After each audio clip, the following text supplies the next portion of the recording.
है। मैं थोड़ी देर ना हंसू तो लगता है कोमे में हूँ। जानू मानू वाले सोचते हैं रात होगी तो बातें करेंगे और बेचारों की रात को लड़ाई हो जाती है। खैर सानू की असली सिंगल मोहब्बत मोटे शख्स से करनी चाहिए ताकि वो आपको छोड़ के भाग ना सके। छोटे छोटे अल्फाज इंसान को गुलाम बना देते हैं, जैसे कि कबूल है कबूल है कबूल है।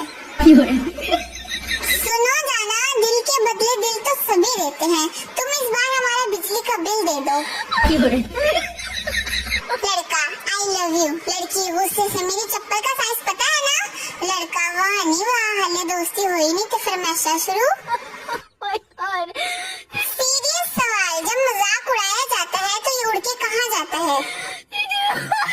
आसान सी पहेली, आपके अब्बू के बेटे की फुप्पो की भाभी आपकी क्या है?